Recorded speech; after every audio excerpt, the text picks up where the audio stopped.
کے 7 پارے مکمل ہو چکے ہیں۔ اللہ عز و جل بقیہ قرآن عظیم کو صحیح تجوید سے پڑھنے اور آپ سب کو سماعت کرنے کی توفیق عطا فرمائے۔ آج ہم نے سورۃ الانعام کی مکمل تلاوت کی اور سورہ مائدہ کا بقیہ جو کل ہم نے باقی رکھا تھا۔ مائدہ عربی میں دسترخوان کو کہتے ہیں۔ دسترخوان کے نام سے پوری سورہ ہے، اور قرآن کی سورتوں کے جو نام رکھے گئے ہیں اس میں کوئی نہ کوئی میٹر اس طرح سے ہوگا، مضمون اس نام کا ایسا ہوگا جس کی وجہ سے پورے سورہ کا نام ہی وہ رکھ دیا جاتا ہے۔ اب مائدہ دسترخوان سورہ کا نام ہے، تو اس سورہ میں ایسے کون سے دسترخوان کا ذکر ہے؟ کون سا دسترخوان ہے؟ ایک دسترخوان کا ذکر آیا ہے جو حضرت عیسیٰ علیہ السلام کے زمانے میں عیسیٰ علیہ السلام نے اللہ کریم کی بارگاہ میں ایک بار دعا کی تھی۔ قال عیسیٰ ابن مریم اللہم ربنا انزل علینا مائدۃ من السماء، اے اللہ تو آسمان سے ہمارے لیے ایک دسترخوان اتار۔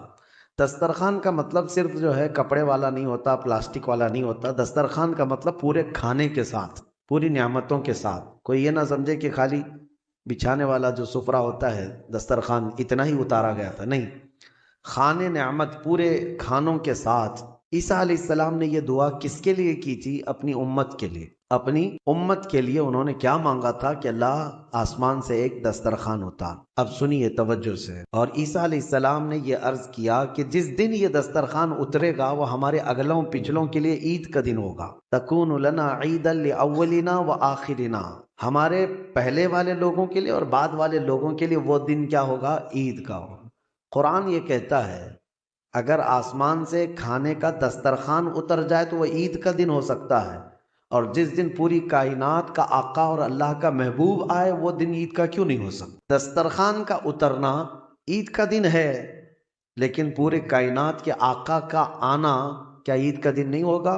12 ربیع الاول شریف ہم سب سنی عید کا دن مناتے اسی لیے ہیں کہ جس کے صدقے میں پوری دنیا کو نعمت ملی، ہاں، جس کے صدقے میں سب دسترخوان بچھے، اس کے آنے کی خوشی منانا یقیناً قرآن کے روح سے جائز ہے۔ اب سنیے، عیسیٰ علیہ السلام نے تو دسترخوان مانگا، وہ اپنی امت کے لیے انہوں نے کھانے نعمت مانگا۔ قربان جاؤ میرے مصطفیٰ کریم صلی اللہ علیہ وسلم کی ذات پر۔ اللہ کے حبیب صلی اللہ علیہ وسلم نے، سب نبیوں نے اپنی امت کے لیے کوئی نہ کوئی چیز مانگی ہے۔ جیسے موسیٰ علیہ السلام اللہ سے یہ دعا کرتے کہ مولا میری امت کو، ایمان والوں کو فرعون کے ظلم سے نجات دے دے۔ فرعون کا بدترین ظلم تھا، اس کے شدید عذاب سے، اس کے شدید ظلم سے، اے اللہ میری امت کو نجات دے دے۔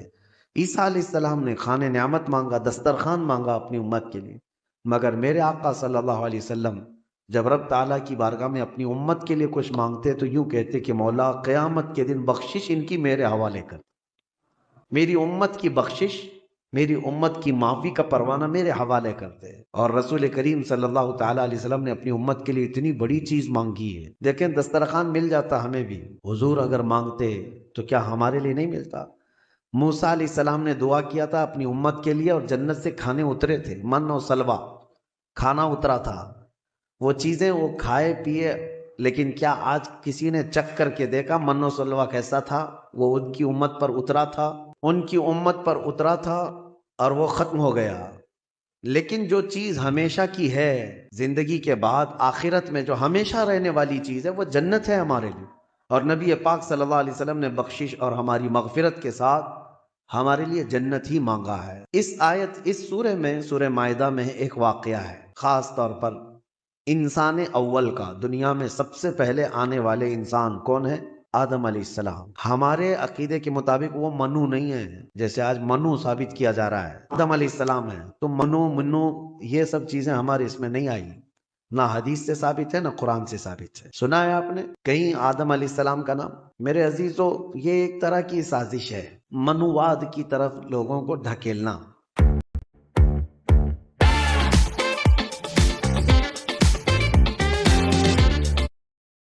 کی سازش ہے، منوواد کی طرف لوگوں کو دھکیلنا۔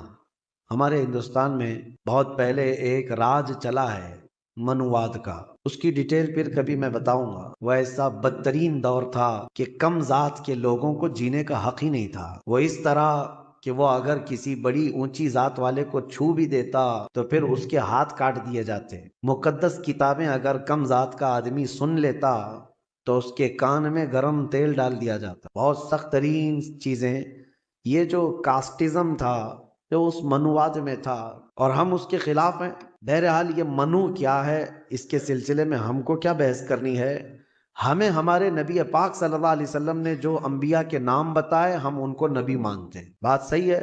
یہ گمراہی کا دور ہے، ابھی بہت زیادہ فتنے پھیلے ہوئے ہیں۔ میں آپ کو بتا دوں، آدم علیہ السلام دنیا کے سب سے پہلے انسان اور سب سے پہلے نبی اور سب سے پہلے رسول جب دنیا میں تشریف لائے آدم علیہ السلام، تو جب وہ تشریف لائے تو ان کے بعد ان کی اولاد کا جو سلسلہ شروع ہوا تو سب سے پہلا بیٹا پیدا ہوا حابیل۔ سب سے پہلا بیٹا حابیل۔ آدم علیہ السلام کے بچے جو ہوتے تھے، روز ایک لڑکا ایک لڑکی، روزانہ حضرت حوا حاملہ ہوتی اور شام تک ان کو بچے ہو جائے، 2 بچے۔ اللہ کی قدرت کاملہ ہے، کیونکہ نسل انسانی کو اس وقت بڑھانا تھا تو روزانہ 2 بچے، ایک لڑکا اور ایک لڑکی۔ پہلے دن پیدا ہوئے حابیل، اور اس کے بعد ان کے ساتھ جو پیدا ہوئی وہ اقلیمہ نام سے۔ دوسرے دن جو پیدا ہوئے وہ قابیل، اور اس کے ساتھ یہودا نام کی لڑکی پیدا ہوئی۔ اب قانون شریعت یہ تھا آدم علیہ السلام کی امت کا۔ امت کون ہے؟ ان کی اولاد ہی۔ اب قانون آدم علیہ السلام چونکہ رسول تھے، شریعت کا قانون یہ تھا کہ آج جو پیدا ہوا لڑکا ہے وہ کل پیدا ہونے والی لڑکی کے ساتھ نکاح کر سکتا ہے۔ سیم ڈے والی لڑکی اس کی سگی بہن مانی جاتی، حالانکہ سب بہن ہیں، لیکن سیم ڈے جو پیدا ہوئی وہ لڑکی اور وہ لڑکا شادی نہیں کر سکتے۔ اور آدم علیہ السلام کی شریعت کا ہی یہ قانون۔ میں یہاں رک کر کے تھوڑی بات بتانا چاہوں گا۔ آج جو لڑکا پیدا ہوا ہے وہ کل جو لڑکی پیدا ہو رہی، یہ دونوں بھائی بہن ہیں یا نہیں؟ ایک ہی ماں سے ہیں اور ایک ہی باپ سے ہیں، لیکن چونکہ اس وقت کوئی آبادی ہی نہیں تھی، کوئی دوسری آبادی ہی نہیں تھی، شادی ہونا ہے تو انہی میں ہونا ہے، نسل پیدا ہونا ہے تو انہی میں ہونا ہے۔ یہ آدم علیہ السلام کی شریعت میں جائز تھا۔ اب کیا ہمارے لیے یہ جائز ہے کہ آج تم پیدا ہوئے اور 10 سال بعد تمہاری ماں سے دوسری لڑکی پیدا ہوئی تو اس سے تم نکاح کر سکتے ہو، چاہے 50 سال بعد پیدا ہو؟ نہیں، سگی بہن ہے تو اس سے نکاح حرام ہے۔ کل میں نے آپ کو بتایا تھا محرمات عورتیں کیا ہے۔ یہ بات میں اس لیے آپ کے سامنے رکھ رہا ہوں کہ کچھ لوگ جو اپنے آپ کو صوفی کہتے ہیں اور تصوف کا لبادہ اوڑھ کر کے ابھی ایک بہت بڑا ڈھکوسلا چل رہا ہے لوگوں میں گمراہی لانے کے لیے، ان کو شریعت سے کوئی مطلب نہیں ہے۔ وہ کہتے ہیں ہم طریقت والے ہیں، وہ معرفت والے ہیں۔ ان کے ہاں کیا ہے، ایک چیز وہ دلیل کے طور پر لاتے ہیں کہ سجدہ کرنا اپنے پیر و مرشد کو یا قبروں کو یا اولیاء کو جائز ہے۔ وہ اس لیے کہتے ہیں کہ کیا آپ کو نہیں پتا آدم علیہ السلام کو سارے فرشتوں نے سجدہ کیا تھا؟ آدم علیہ السلام کو سجدہ کرایا گیا تھا نا، لیکن یہ انہیں فرق نہیں معلوم۔ فرشتوں کا سجدہ تھا آدم علیہ السلام کے لیے، وہ عبادت کا سجدہ نہیں تھا، وہ تعظیم کا سجدہ تھا۔ وہ کیا تھا؟ تعظیم کا۔ اور حکم کس کا تھا؟ اللہ کا تھا۔